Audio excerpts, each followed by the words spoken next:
Okay, happy Sabbath. We are continuing on, actually I guess it is tidings, but we've transitioned to pre-midnight prediction, right? It's also called prediction before midnight, but I kind of like pre-midnight prediction, pre-midnight, actually pre-midnight, right? Because it's not only a prediction that we have to know at pre-midnight, right? And it's a lot more than that. It's the seven seals being opened. It's the secrets.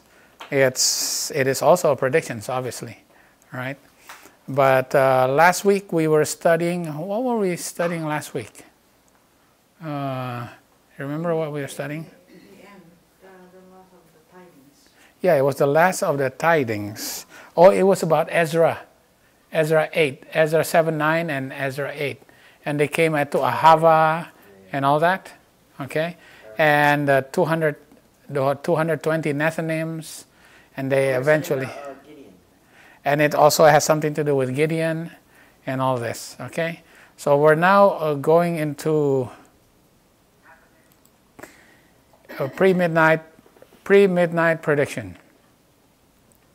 We're still in the general category of tidings, but all the lines that we studied all had pre-midnight predictions, right? All of them. You know, we had what? Zechariah and Haggai. We had Agabus and Philip. We had Josiah Litch and Samuel Snow. We had Jesus making predictions. We had Muhammad making predictions. Let's see. Joseph making predictions, right? At pre-midnight, before midnight. Okay, now we're going to basically do the same thing, but use the symbol 30. Okay, use the symbol 30 to explain pre-midnight prediction. Okay, we're going to use several lines. Okay, the first line that we're going to use is the line of Jesus. The 30 years of Christ's obscurity. Okay, 30 years of Christ's obscurity.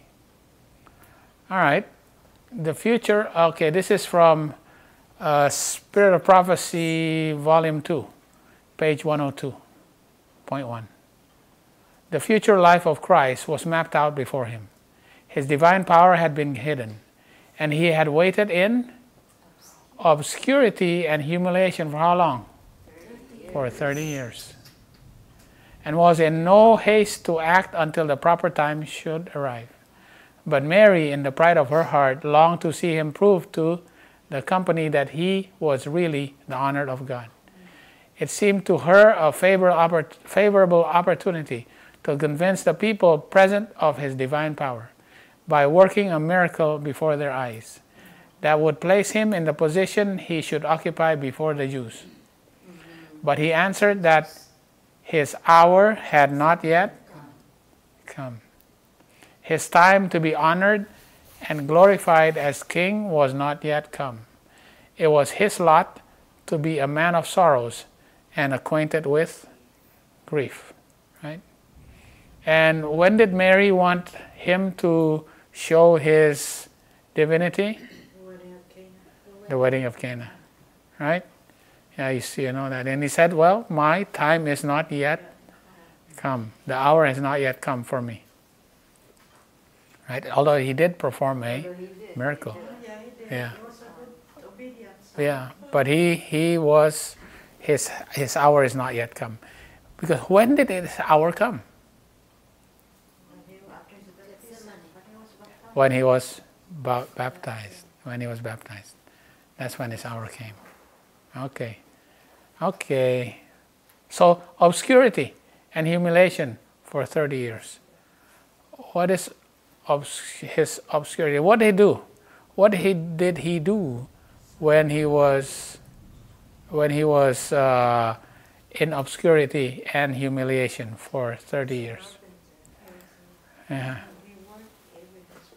Right? He worked with his Father. Jesus was 30 years old before he entered his public ministry. So 30 years old, entering his public ministry. Who also has to be 30 when they enter public ministry? John the Baptist. The priests, right? The priests, right? And it's also the Levites, right? The Levites have to be 25. The priests have to be 30. What about John the Baptist? John the Baptist was also 30, right?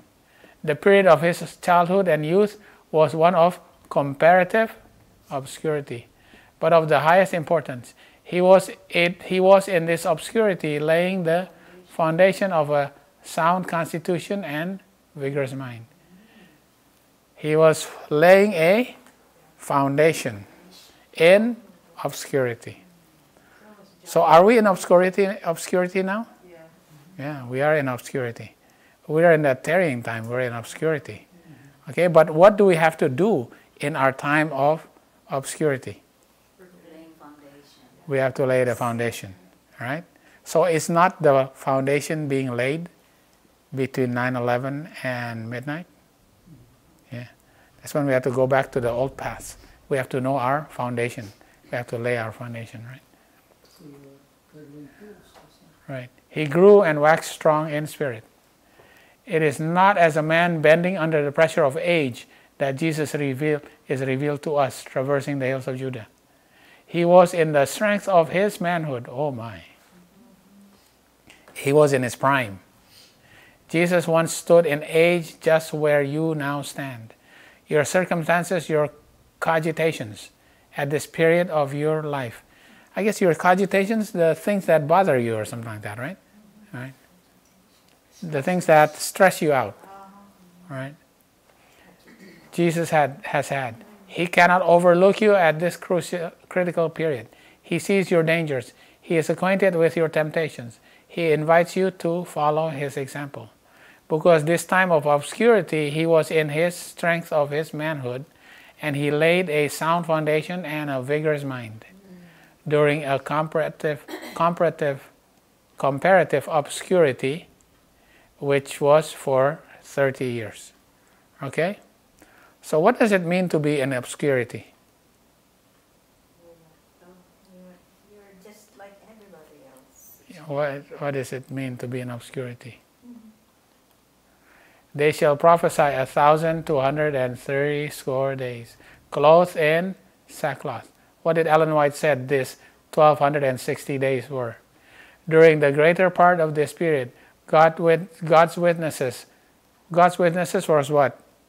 What are the witnesses of God? The two witnesses. Old and the New Testament. What was the Old and New Testament doing in clothed in sackcloth? They remained in a state of obscurity.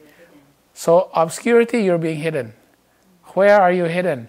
2,300. What is that? 1260 years. Where did the woman run to for 1,260 years? To the wilderness. So Jesus was in the wilderness of obscurity for 30 years. Okay? It's a wilderness time. Okay? So 30 years is like obscurity. Is like 1260. Right? He was waiting. Cogitation is thought. Thought. Oh, it's thoughts, huh? Okay. Right. So being in sackcloth is like, and the faithful witnesses prophesied in sackcloth. Yet they continued their testimony throughout the entire period of 1,260 years. In the darkest times, so it's a dark time, right? There were faithful men who loved God's word and were jealous for his honor. So it was a dark time. It was a time of wilderness. It's a state of obscurity. So when John the Baptist was preaching in the wilderness, what does it mean? He was in a period of obscurity. He was in obscurity, right? He was in obscurity also. Mm-hmm. So when right now we're preaching, are we preaching in obscurity? Do a lot of people know us? No, it's in obscurity, right? So in Revelation 12 verse 13, when the dragon saw that he was cast into the earth, he persecuted the woman which brought forth the man. And the woman were given 2 wings of a great eagle, that she might fly into the wilderness, right? wilderness of 1260.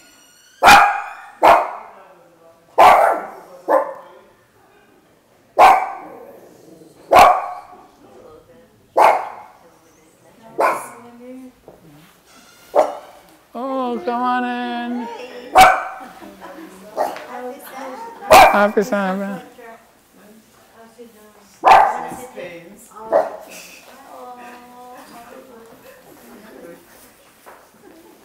Come on in. All right.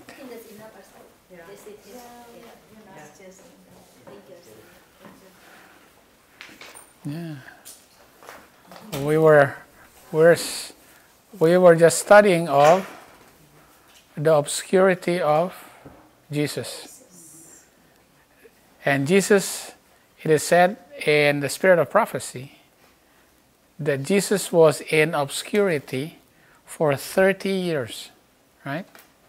Before he went into his ministry, right? He was in a state of obscurity. But during that time of obscurity, he was laying a foundation. He was laying a foundation, right? He was laying a solid foundation to get ready for his ministry. So the state of obscurity is also, Ellen White say, is a time of the wilderness.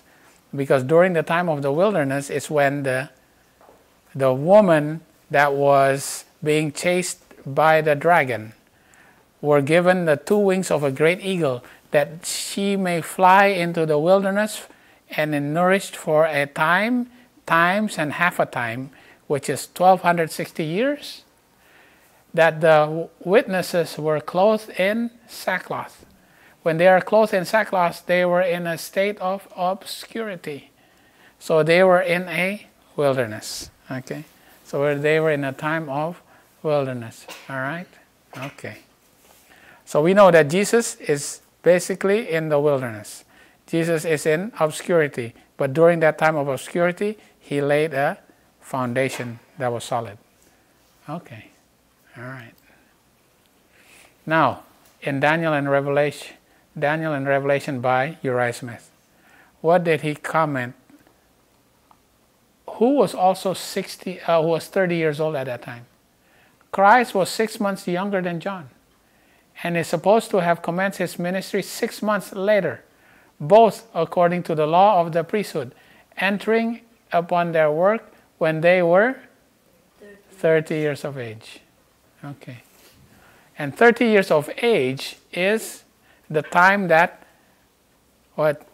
Is it the priests or the Levites that they can go into their duty? Is the priests, right? The priest can go and work in a temple when they're 30 years old. So if John commenced in the spring, in the latter portion of Tiberius' 15th year, it would bring the commencement of Christ's ministry in the autumn of AD 27. And right here, the best authorities place the baptism of Christ, it being the exact point where 483 years from 457, which were to extend to the Messiah the Prince, terminate. And Christ went forth proclaiming that the time was right. Now, which time was it that was fulfilled now? The time that she said to the mother, Mary, my time has not yet come. So at the time that he was anointed, his time is now fulfilled. Now, which time was it? In the Bible, which time was it? Where in the Bible does it say that the time prophecy is now fulfilled? Which time prophecy was it that he fulfilled? Okay. Which one? You're right. You got it. 69 weeks. 69 weeks, in which book of the Bible? Daniel 9. In Daniel 9, it says, unto 70 weeks it will be determined. But first it's but 7 weeks, and the church and the streets will be built in troublous times, and then 62 weeks, right? So 7 plus 62 is 69. and the Lord will, and he will be anointed. And in the middle of the week, he will be cut off, right?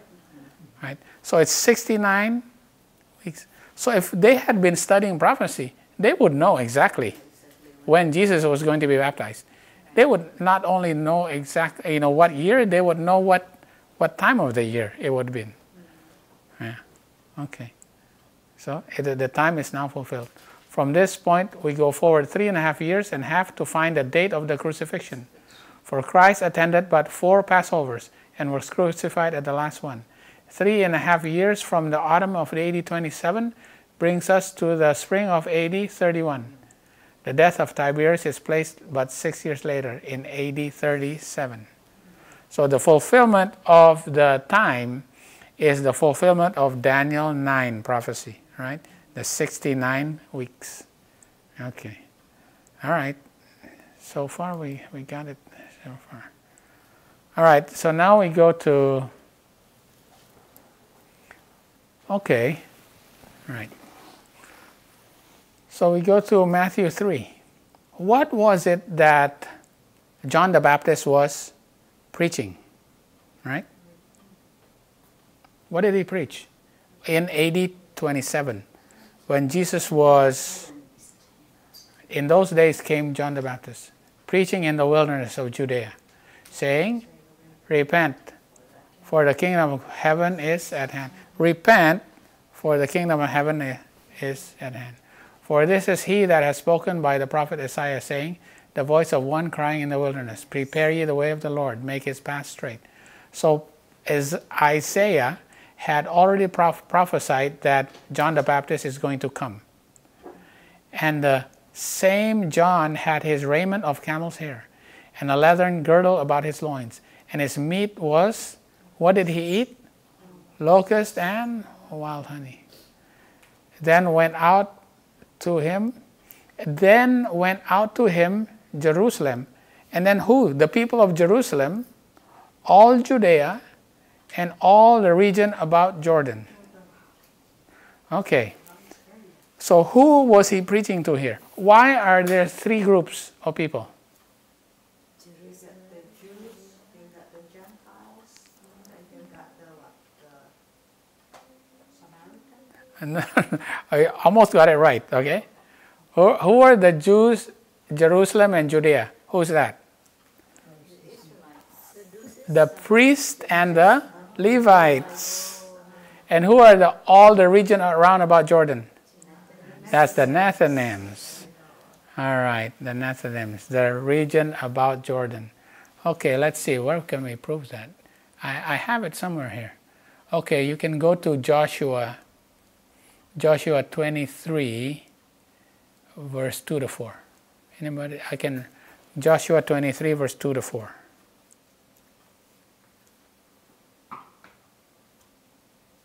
And Joshua called for all Israel and for their elders and for their heads and for their judges and for their officers, and said unto them, I am old and stricken in age, and ye have seen all that the Lord your God hath done unto all these nations because of you.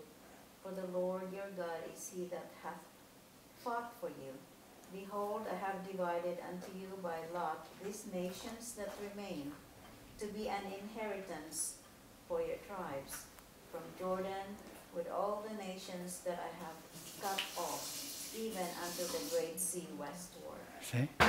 So it's the region round about Jordan. So this is talking about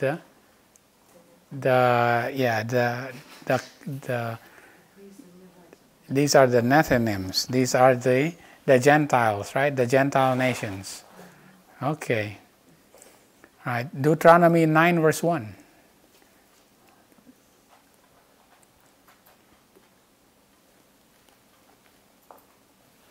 Deuteronomy 9, verse 1.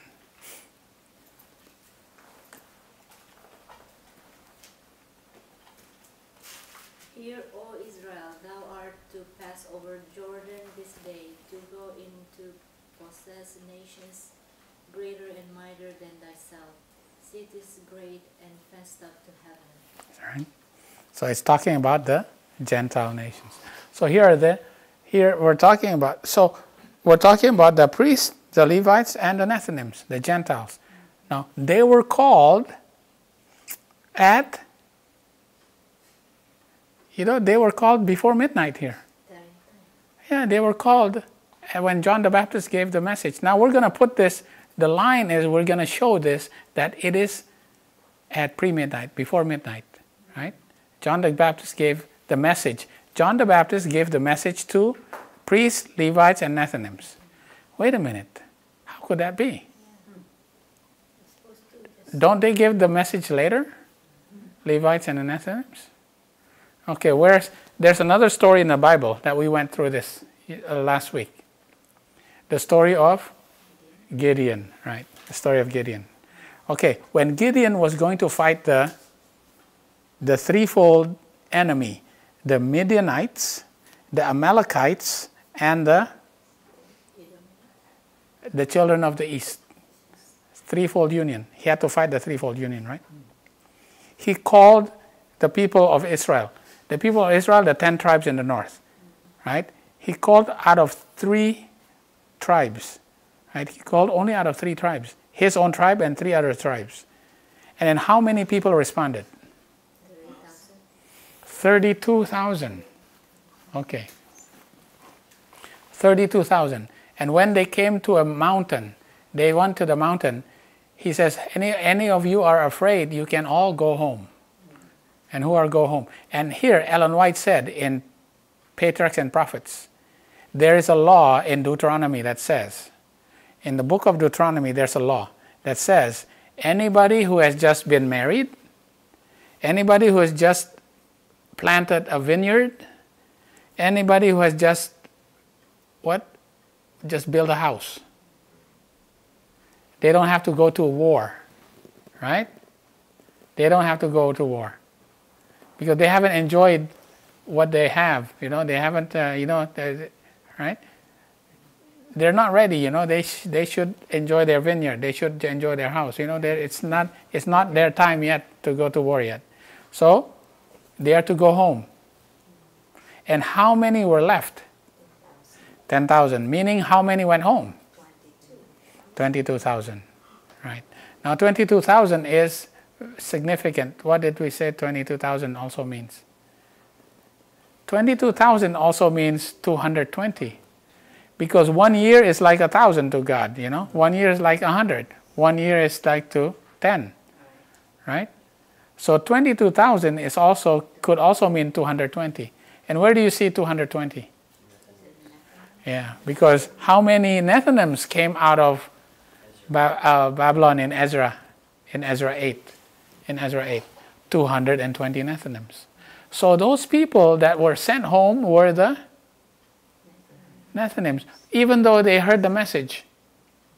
Why were they sent home? They were not ready yet. Yeah. And then after that, 10,000, they went to a river. And at that river, what did they do? They were tested. And they're told to drink. But those who went and drank water with all their, with hands and feet, all hands and knees on the ground, lapping like a dog, they were sent home, right? So what were they doing? They were bowing down, okay? But they were not in a state of readiness. Because those who were ready to go to war, they just only with a bent knee, and they scooped it up with one hand, and one hand with ready to go to war, and they drank. So they were in a state of readiness. The others were not ready, and they were sent home. So that represents the what? That represents the Levites, right? So the Nethinims and the Levites heard the message, but they were not ready. And who were ready? The 300. And they represent 300 represent the priest. 300 represents, if 22,000 is like to 220, 3,000 also could mean 30. 30 represents who? The priest, right? Right, the priest also, right? Okay, so they were ready.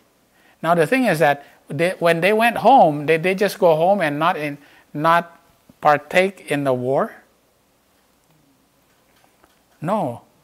Because what happened after after Gideon, went and blew the trumpet and broke the vessel and let the light shine, right? They all blew their trumpets, 300, right? What happened to the Midianites and the Amalekites and the children of the east? What happened to them? They got confused and they fight themselves. And they start running away.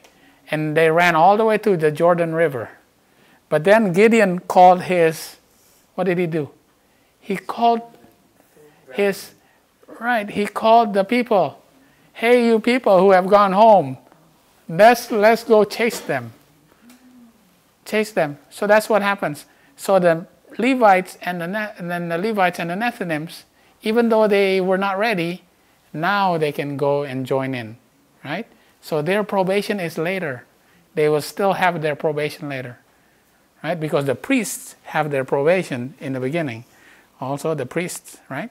And then the Levites and the Nethinims, they will later can join in as well.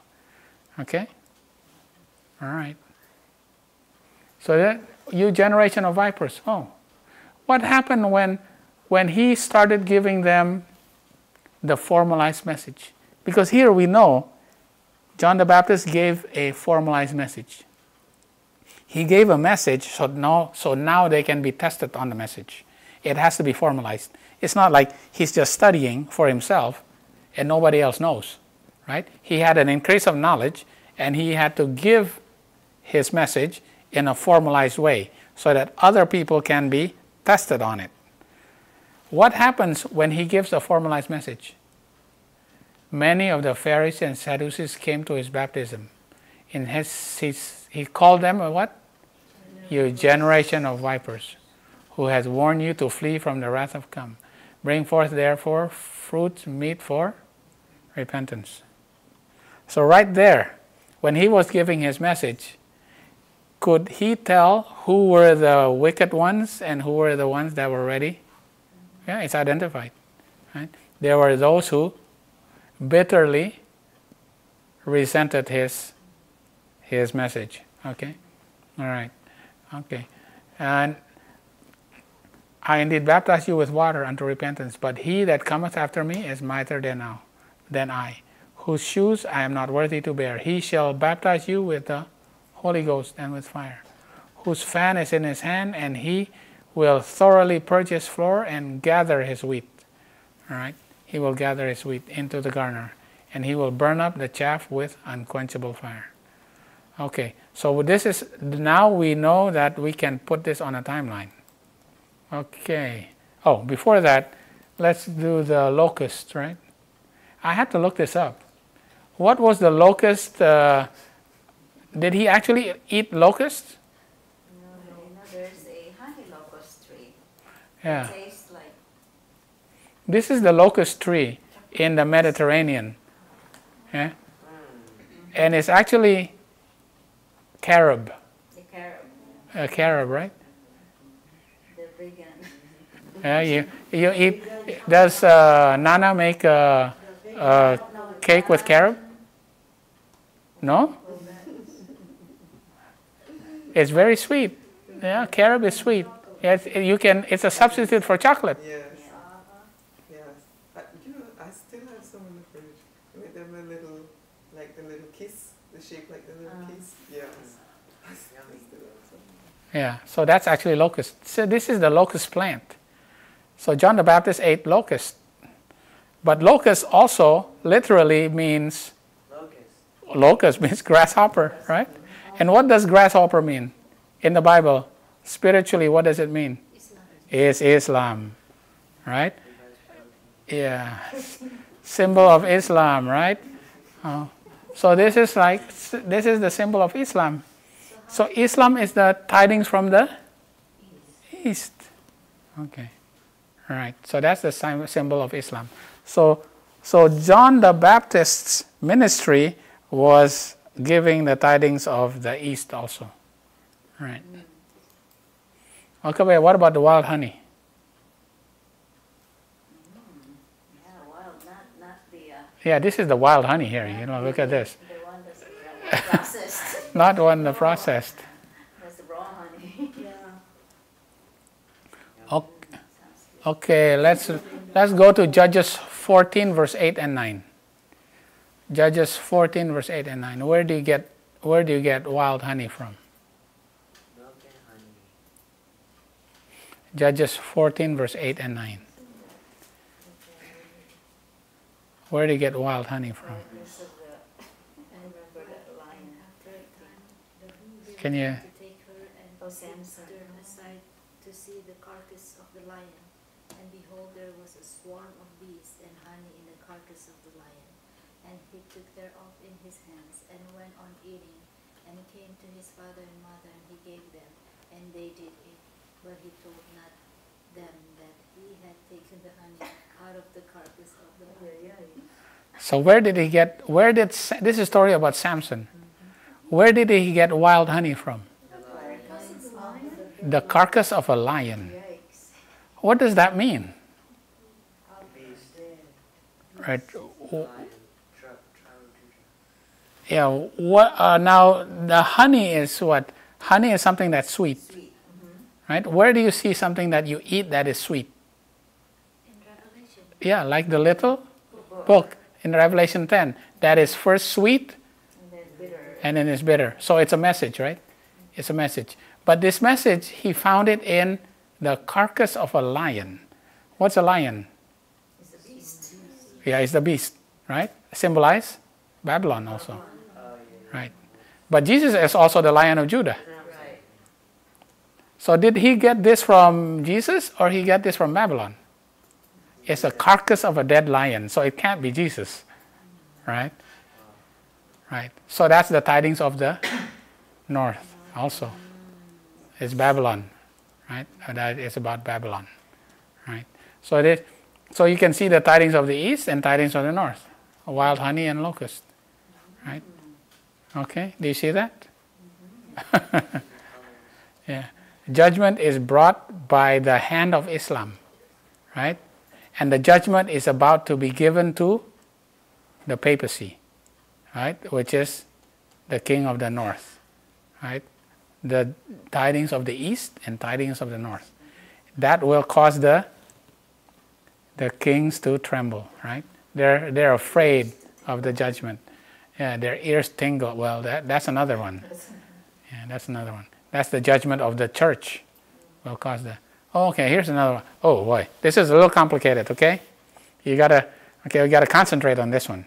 This is Ezekiel 1 verse 1 to 3. Remember, we were studying about the year 30. 30. Okay, we're looking for another 30 in the Bible. Where can we find another 30 in the Bible? Now, it came to pass in the 30th year, in the 4th month, in the 5th day of the month.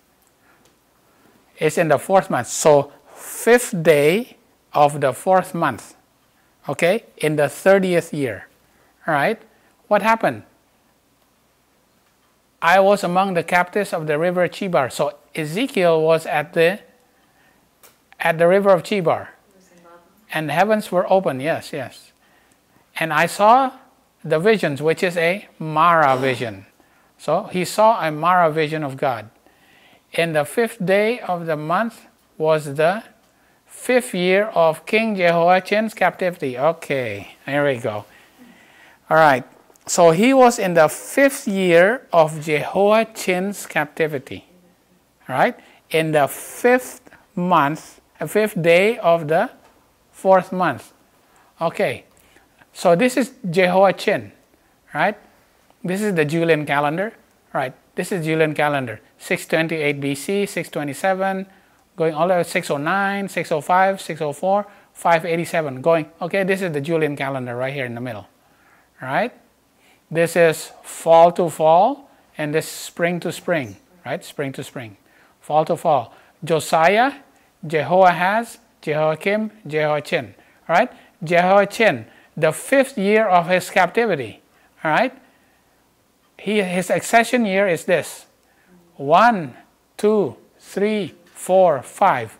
On the 5th year of his captivity is in 592 BC. The 5th day of his 4th month in 592 BC. All right? So now we establish that that's 592 BC. The 5th year of the 5th day of the 4th month. Now it says that is the 30th year. 30th year, we count back 30 years. 1, 2, 3, 4, 5, 6, 7, 8, 9, 10, 11, 12, 13, 14, 15, 16, 17, 18, 19, 20, 21, 22, 23, 24, 25, 26, 27, 28, 29, 30. It's 622 BC. What happened in 622 BC? All right, this is when you actually have your chronology correct. 622 BC is when Josiah restored the temple. And he found the book. And he read the book. And what did he do? On the 14th day of the first month, he had a Passover. And when you look at that Passover, that's actually on the 14th, 9th year of a Shemitah year. Because the following year is if this is the 49th year, what year is this then? 50th. The 50th year. What is that? Jubilee. Is the year of the Jubilee. This is a Shemitah year. But this is the year of the Passover that was first restarted again. And obviously that's the first day of the first month. Okay? So this is the 5th day of the 4th month. When we look at the Cariat calendar for the Millerites, what is the 5th day of the 4th month in the time of the Millerites? Midnight. And what day was that? No, not 9. July 21, 1844. Okay? And remember, every 19 years, July 21 will always fall on the same day every 19 years. It so happened that 592 BC is on the same cycle. It's on the Metonic cycle as 1844. So July 21, 1844 is the 5th day of the 4th month. It so happened that on the 5th day of the 4th month in 592 happens on July 21 also. Pretty amazing. It's also midnight, right? Okay, but that's the 30th year. So the midnight is the 30th year. Okay. Yeah. So, all this, we have all the foundation that we've been studying, right? You can put all this together. You can see 30, right? So the 30th year is midnight. Okay, now we got to put it on a line, right? We got to put it on a line. All right, so Jesus was born 4 BC. If we put that at 9/11, we put that at 9/11, we get 30 years. Then Jesus has to be baptized at 27 AD, right? 6 months before that, John the Baptist started his preaching. So 6 months before that is pre-midnight, because he's giving his prediction here, right? Okay, he's starting his ministry right here, John the Baptist. Okay, and his being baptized here is on the 30th year. And this is also the 30th year for Ezekiel. And that's 30 years going back. Okay, there is the star here, okay. Let's see, what else do I have? Okay, this is the 14th day of the first month is the Passover in the 622 BC at the time of Josiah. And here is the 5th day of the 4th month in 592 BC, and that is midnight, right? The wheels within the wheels. Okay, this happens at midnight. So when Jesus was baptized, that's midnight. is 30 years. Now this is 6 months. Here's something very interesting here. If this is 30 years of obscurity, that's also 1260 days, which is 3.5 years. If this is 6 months, what's the proportion of this to this? This is 6 months and this is 3.5 years.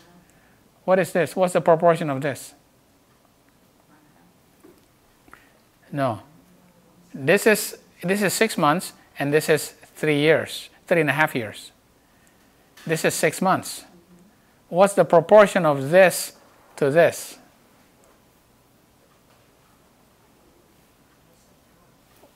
It's not half. What? Half of a year is 6 1/7. Right? This is 6 months. Right? And the one is, so 3.5 years has 6 months, right? Right? It has, right? Correct? And this is 6 months. So it's 1/7. This is 1/7. Okay, what's the significance of that? This is 1/7 of this whole. You have 7 seals here. Oh, okay. There's 7 seals, right? Pre-midnight.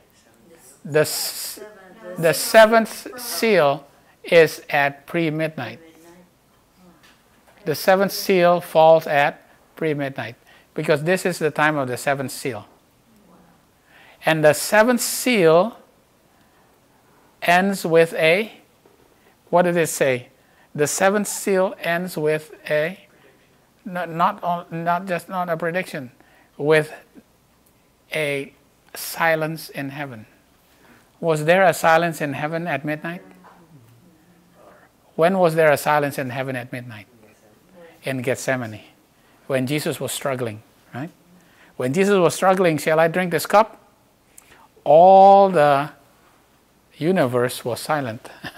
Heaven was silent. They were all watching Jesus, right? Because at the end of the 7th seal, there was a silence in heaven. Okay? So this is pre-midnight. And that's the 7th seal. So this is where we can also prove that the 7th seal that is being opened.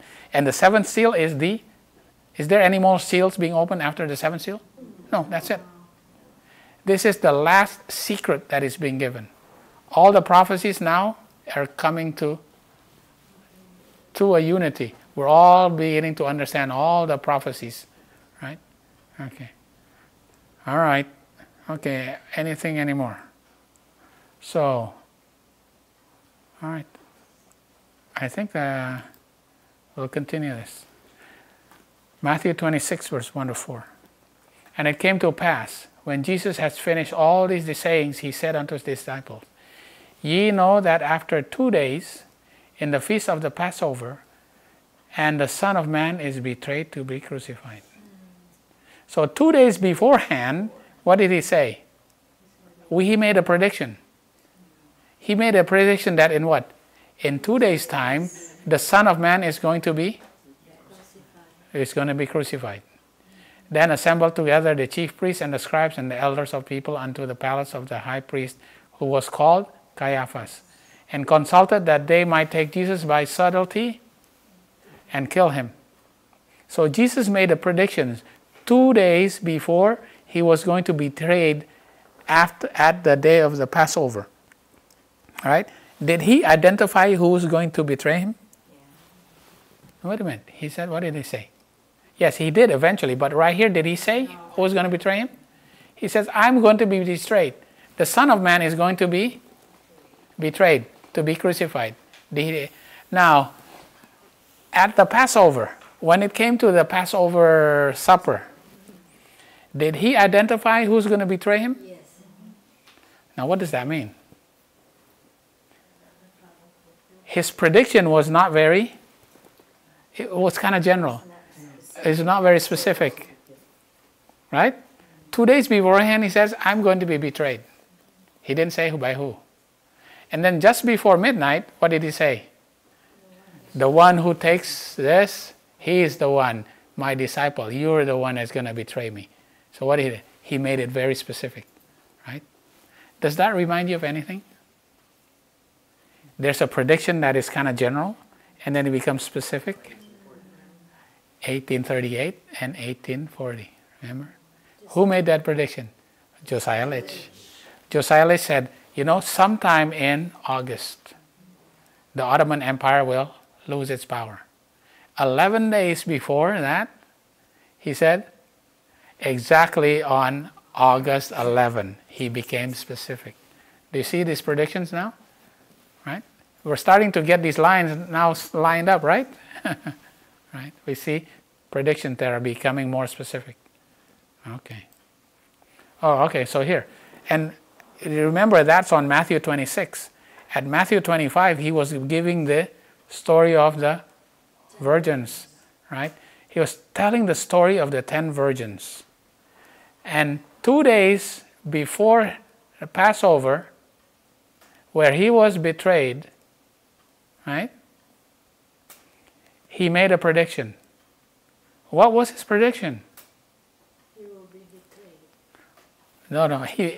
And then after he was betrayed at midnight, after he was betrayed, see, just before he was betrayed, he said, "Okay, it's you, Judas, that's going to betray me." And then he was betrayed at midnight in Gethsemane. Then after that, did he make any predictions? At midnight now. After Gethsemane, did he make any predictions? I put that picture right here. Did he make a prediction? That Caiaphas will see him when he's coming. That's right. Right? He made a prediction. Right?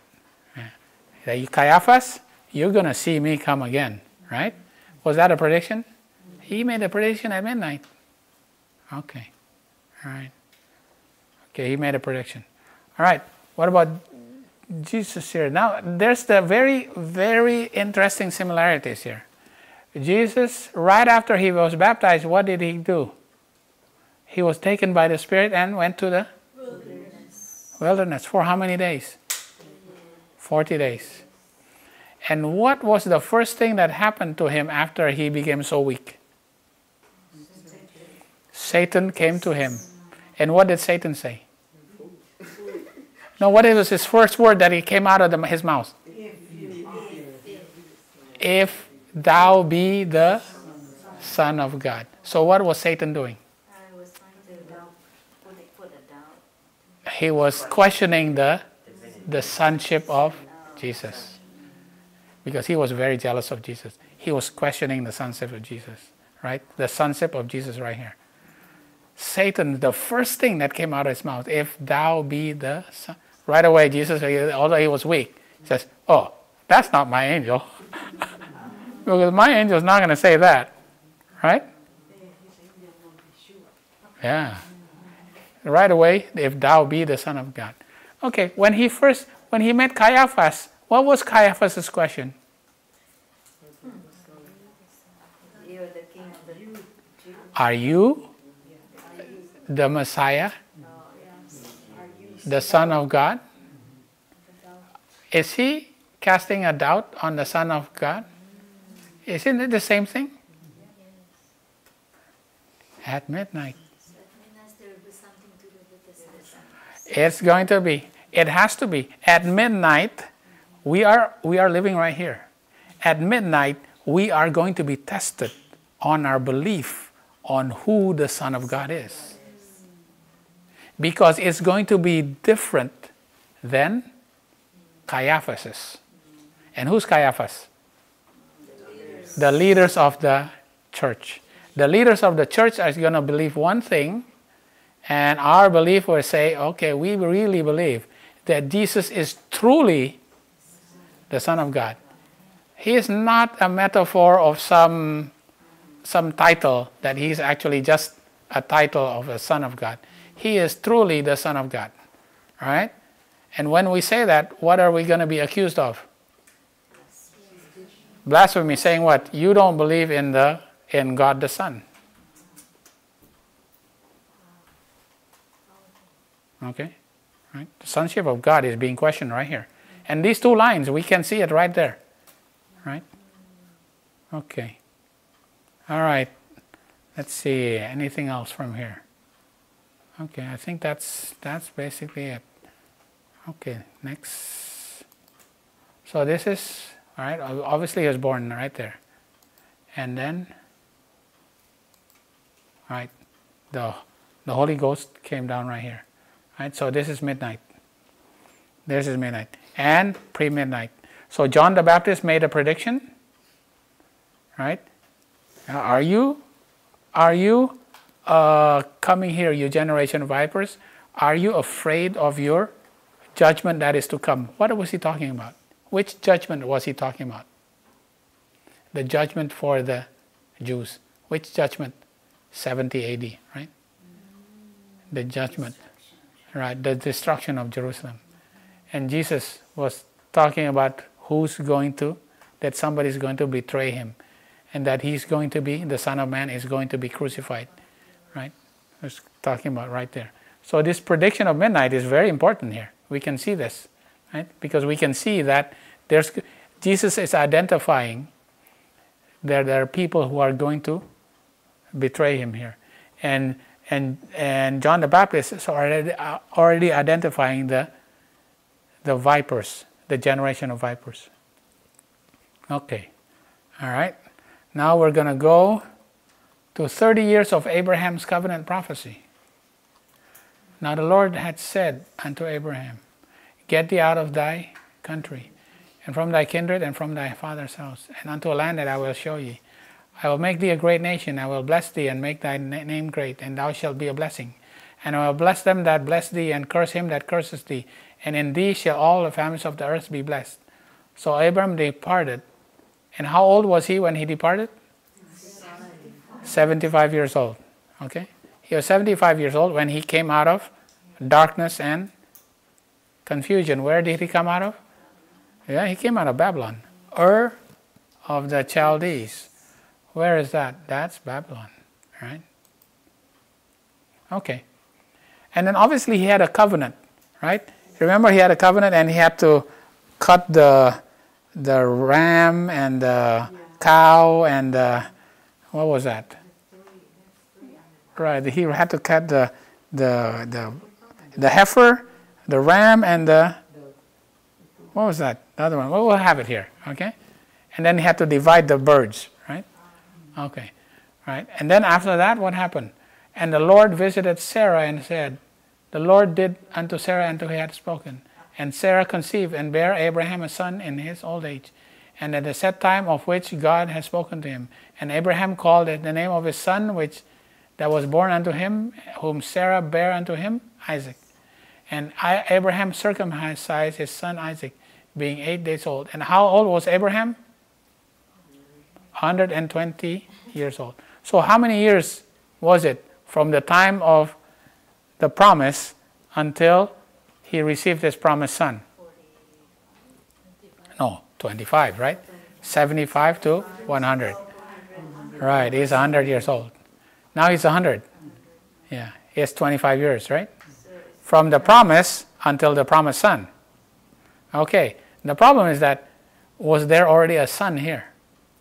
Was there another son already? Yes. And who was that? The son of the bondwoman. Okay, so if we call this pre-midnight, right? If we call this pre-midnight, was there a difference can be seen between the son of the bondwoman and the promised son? It's identified already. You can identify the promised son, the promised seed, versus the bondwoman's seed. Okay, you can see the difference right there, and pre-midnight already. Okay? And as the child grew, he was weaned. And Abraham made a great feast the same day that Isaac was weaned. And Sarah saw the son of Hagar, the Egyptian, which she had borne unto Abraham, mocking. Right? So Isaac was mocked by Ishmael. His name is Isaac. Hmm? It means mocking. Isaac. Isaac, huh? Cast out this bondwoman and her son, for the son of this bondwoman shall not bear heir with my son, even with Isaac. And the thing was very grievous in Abraham's sight because of his son. And God said unto Abraham, let it not be grievous in thy sight because of the lad, and because of thy bondwoman. In all that Sarah has said unto thee, hearken unto her voice, for in Isaac shall thy seed be called. So, Isaac was mocked. All right. How many years was that after Isaac was born? Yeah, we already studied this, and we know it's 5 years old. But how do we know that it's actually 5 years old? Does it say so in the Bible? No, because Ellen White had it in the Patriarchs and Prophets. And actually, you have to go to the index of the Patriarchs and Prophets. In the back of the book, it had an explanation that it was Abraham was 105 years and his son Isaac 5 years old. And at that time, Ishmael was born after flesh persecuted him, that was born after the Spirit. Okay? It's actually in, so some, yeah, it's Patriarch Prophet 759. But some commentators, like James Ussher, will actually say it's 5 years. Right? Because usually in the old days, it was 5 years. They were weaned. Boy, can you imagine giving, breastfeeding until your child is 5 years old? No, you have a wet mother. Oh, yeah, you have a wet mother. Yeah. The child is a wet mother. Right. So it's 5 years. So 25 plus 5 is 30 years old. All right. So 30 years old, Isaac is mocked. Okay, we'll go to here. We'll go through this very quick. We did this before. Here's the 25 years. 25, leave Haran. He's 75. And then Isaac is born. And then Isaac is weaned. So 25 plus 5. Right? 25 plus 5. And he had his covenant. But his covenant was fulfilled, meaning the what was split? His sacrifice was split. What was split? Between Egypt and Canaan, right? It was split right there. 4 generations in Canaan and 4 generations in Egypt, right? 4 generations, right? These are the 4 generations. Because you cannot enter into Canaan until the 4th generation. Because why? The iniquity of the Amorites are not yet full. When did the iniquity of the Amorites, when was it that the Amorites heard about Abraham? When the Amorites helped Abraham here rescue Lot, right? So they learned about God right there. But they obviously did not follow God. And they had to fulfill the iniquity from here all the way to here. Then the iniquity of the Amorite is actually full. But in the middle, 215 years, split exactly. 430 years divided by 2. 215 years here, 215 years here. Can you imagine that? So perfect. Canaan, 215 years. Egypt, 215 years. That's like these sacrifices split exactly in half. Right? 4 on this side, 4 on this side. 4 what? 4 generations here, 4 generations here. 215, 215. Okay, what I want you to notice is that there's a 25 plus 5 followed by a 400. What's this 400 years? 400 years that they are entreated in the land of Egypt. How are they entreated? By the sons of Ishmael, who is the son of Hagar. Hagar is an Egyptian. So they are going to be entreated by the Egyptians for 400 years. And then they will come out on the self-same day, on exactly the day that they're supposed to come out, on the day of Passover, the first day of the 14th day of the first month. They have to come out right here. So you have to see, this is a 25 plus 5 followed by a 400. Okay. All right, let's put that on a timeline here. So this is the covenant. right? And then 25 years later, the birth of Isaac, okay? And that's the 5 years. And he's now weaned over here, okay? So this is 25 and 5 makes 30 over here, right? It's 30 years, right? Okay. And they have to leave. They have to leave. I made that one just for the heck of it. That animation. They had to leave and leave the camp of Abraham, right? Okay. But 25 plus 5 is followed by what? 400. What's that 400? It's also a wilderness, right? Wasn't Jesus 40 years in the wilderness, right?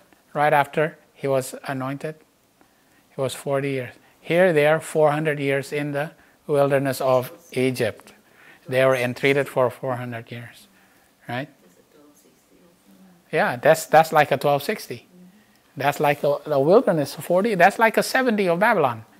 The 400 of Egypt is the same as the 40 years of Jesus in the wilderness, is the same as 1260, is the same as the 70, right? It's all wilderness, right? Okay. All right. So this is the promised seed what came here at pre-midnight. Okay. All right, let's see. How are we? Okay. Now we go to, this is the last line, all right? The last line is 30 years of the daily. Okay, 30 years of the daily. Right. The last contest with paganism was in 508, when the Britons accepted Christianity. The daily spoken of in Daniel had been taken away.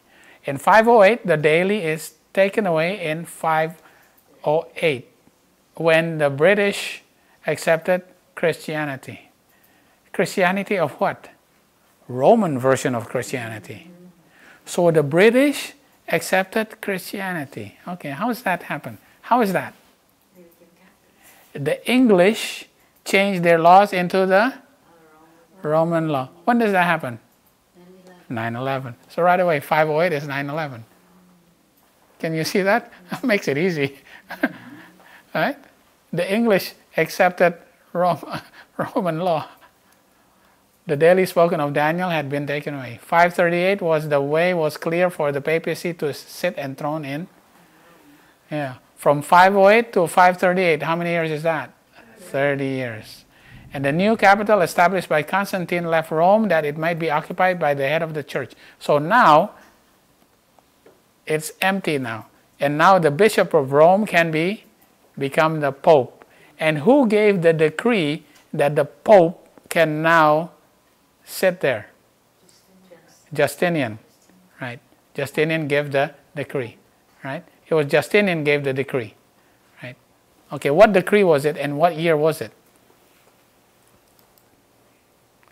The rise of papacy. Okay, we're not going to read all of this, but I guess we can read. Mr. Miller claimed that the 1,260 years of the papacy were to be reckoned from AD 538, right? That's 538 starts the 1,260 years. Right? That's when the papacy will rule supreme, right? No competition. By virtue of the decree of Justinian. When was the decree of Justinian given? The decree was issued in 533. What decree was it? That the Pope is the corrector of heretics. What year? 533. 5 years prior. So there's a 25 and a 5. 25 and a 5. But it did not go into effect until 538, when the enemies of the Catholics in Rome were subjected. So now Belisarius, which is the general of Justinian, now he can kick out the Arians, who are the Ostrogoths. He kicked out the Ostrogoths and they were kicked out of Rome. Okay? Because 5 years earlier, Justinian had given Pope John II the title that he is the corrector of heretics. So now the corrector of heretics say, it's okay. you can kick out those Arians, those heretics. You can kick out those heretics. Okay? Because I chose you to become the heretics, so now you can justify what I want to do. Right? Okay. Wow. Boy, let me see. What does this mean? This was written by Apollos Hale in the Second Advent Manual. TSAM is Second Advent Manual. All right? So what he is saying is that in 533, there's the Vandal War. They were fighting the Vandals. The issue is that the Vandals have become Arians. Right? The Vandals have become Arians. So they fought the Vandals, which commenced in 533. And the Italian War, which resulted, was the conquest of Rome in 538, were prompted by the same spirit, that they were part of the same object, which gave existence to the ecclesiastical provisions of the code. Right? Now the ecclesiastical code means that now the papacy can become the corrector of heretics. We can now root out the Vandals. We can now root out those heretics. Right? Assume the powers of government and already mediated the extirpation of heresy. Right? Extirpation of heresy. Right? And the conquest of Italy and Africa, and that on receiving the news of the success of Belisarius against the Vandals in Africa, after he had celebrated their divine goodness and confessed in silence the merit of his successful general, impatient to abolish the temporal and spiritual tyranny of the Vandals, proceeded without delay to the full establishment of the Catholic Church. He is full establishment of the Catholic Church in 538, right? After there was a decree that was made on 533, okay? What does this mean? If 533 is pre-midnight, there's going to be a decree then. Because 538 is like midnight. 533 is a pre-midnight. There's going to be a decree. Decree saying what? That we have heretics that we need to deal with. And these heretics are Arians. And we have to root them out, right? Because they don't believe in the Catholic Trinity. So we have to root them out, okay? And these are called the extremists also. And in our time, who are the extremists? Islam. And it's so obvious, because does Islam believe in the Trinity? No, they don't believe in the Trinity. So you will be treated the same. Right, you'll be treated the same. So we actually see it so easily. It's so easy. If we can connect the dots. We can connect the dots about Arianism. Now, do you know the difference between Trinitarianism and Arianism and semi-Arianism? Yes. You know? No, isn't it because Christ is created, or he generated, or Yeah. constantly? Yeah, there's the difference, because now I'll have it here, right? Because this is they're calling the Vandals Arians, okay? Yeah, they're calling the Vandals or Arians, okay. Odoacer was the king of Heruli, and the first of the barbarians that reigned over the Romans. He took the throne of Italy in 476. Of his religious belief, Gibbon says, like the rest of the barbarians, he had been instructed in Arian heresy. So the Heruli became Arians, right? And he revered the monastic and episcopal characters, and the silence of the Catholics attests to the toleration which they enjoyed. But Odoacer in 493 was dethroned by Theodoric, the king of the Ostrogoths. Here you go. What did the Ostrogoths do? They sided with Rome to root the Heruli. Remember, the Ostrogoths, they compromised. The Ostrogoths were the Goths. They're the first one that came as the first trumpet. They're the first trumpet that came to conquer Rome. But what happened to them? They compromised and became the army of Rome. right? And they were used by Rome to go against the Vandals and, the Huns and also the Heruli, right? So the Ostrogoths. But eventually, the Ostrogoths were also, they were also Arians. And Belisarius, which was the general of Justinian, eventually had to kick them out in 538. All right? In 538. Okay? All right. So the decree was put into full effect in 538 when the Ostrogoths were kicked out. Okay. All right. All right, here you go. The Trinitarians or the Athanasians. I'm reading from A.T. Jones. Okay? A.T. Jones says this. The Athanasians or the Trinitarians declared that the Son of God to be of the same substance, the same existence, and the same essence with the Father. That's what the Trinity says. The Son is the same existence, the same substance, or hypostasis. Remember, they used to like these huge words, hypostasis, right? The same substance, the same essence, and the same existence as the Father. That's the Trinitarian, right? Okay, as compared to the Arians, the strict Arians declare the Son is to be like the Father, but by grace rather than nature, as like a creature could be to the Creator. He's like the Father, but only by grace. So we need to be like Jesus, our Creator, but only by grace, not in our nature, right? So Jesus is like to the Father in grace, but not in nature. So that's what the Arians believe. Right. So now the Trinitarians say, oh, you know what? You actually treat Jesus as a created being. So this is where the Trinitarians actually accuse the Arians of lowering Jesus to a created being. Okay, now what happens? Now, our Millerite pioneers were accused of being semi-Arians. Do you know what semi-Arians mean? Semi-Arians is like this.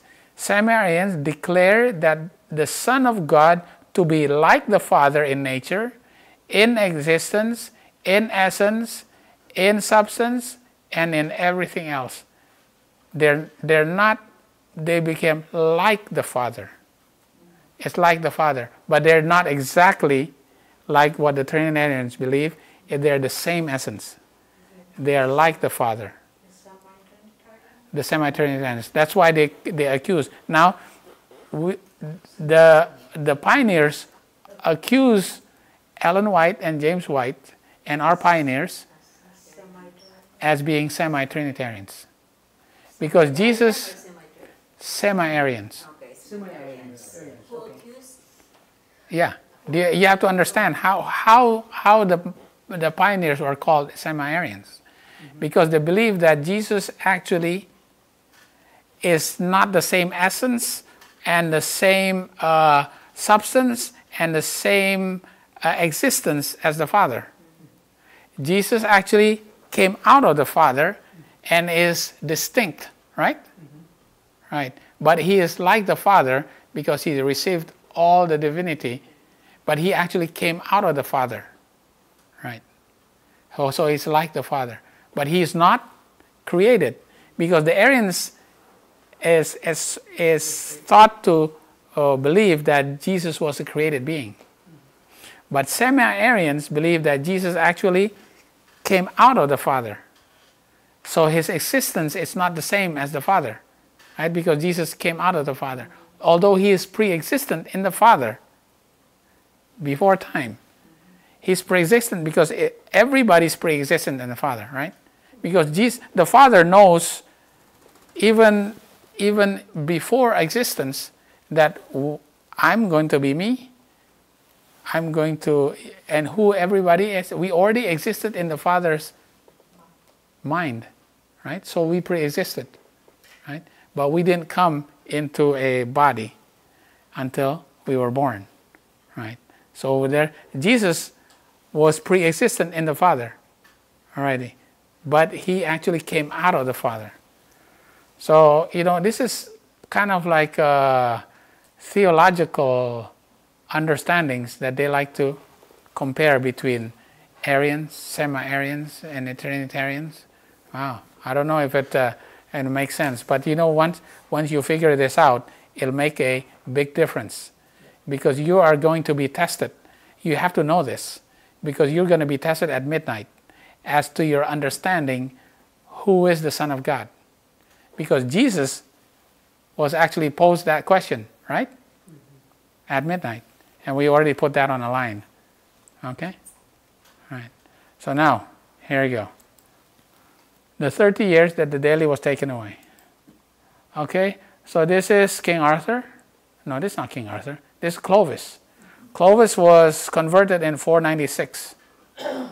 And then, reportedly, King Arthur was converted in 508. But in any case, 508 is when the daily was taken away. Right? The daily was taken away. The pagan kings now gave their army to the papacy. And then they started giving it 25 years until 533, when Justinian gave Pope John II, right, the title of Corrector of heretics. So that now the Pope, being the corrector of heretics, he can actually determine who are the heretics. And the heretics are those who don't believe in the Catholic Trinity, which are the Arians, right? Which are the Arians. And because of that, now they can be plucked out, right? They are plucked out. The three horns are plucked out, okay? Then 5 years later, now the papacy can reign supreme, right? And starting in 538, and can persecute for how many? 1260. So this 1260 is like the 40, is like the 70, is like the 400, okay? All that, right? All right. 70 of Babylon is the 400 of Egypt, is the 1260 of the wilderness. All right? Yeah, we have to already know. Okay? So with this, we can see that John the Baptist, right? So what we see here is John the Baptist, he calls Jerusalem, Judea, and all those from Jordan also to be baptized. He was calling them at pre-midnight, right? And he identified the leaders of the church as the generation of vipers, right here at pre-midnight, okay? Jesus predicted his betrayal that will happen at midnight. He predicted that his betrayal is going to be here at midnight. He predicted that 2 days before. And he gives, when he gives the parable, right, of the 5 wise and 5 foolish virgins. Just before midnight at the Last Supper, he identifies the one disciple that is going to betray him, right? Isaac was born right here, identifying who is the son of the promise and who is the son of the bondwoman, right? And we see that there's going to be a decree here, okay? Just studying these lines now, we realize there's going to be a decree here, okay? So pretty soon there's going to be some sort of decree. I'm not sure how that's going to come out, but that decree will set up what's going to happen to us here at midnight, right? So that we can be arrested. So right now, can we be arrested just for nothing?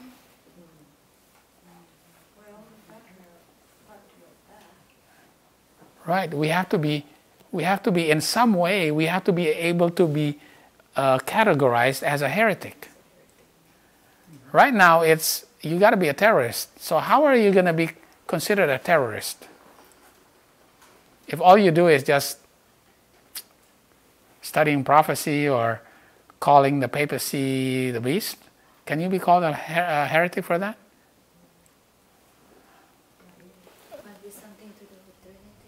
It has to be some, there's got to be some sort of law change here that's going to be able to qualify you as a heretic. All right? So that can take effect here, because you're going to have to be arrested here. Okay? All right. So that's the study for today. Okay? Yeah. We put several lines together, and using the year, the 30 years of Christ's obscurity, the 30 years of the daily, and the 30 years of Abraham's covenant. Okay. All right. And that is a more sure word of prophecy.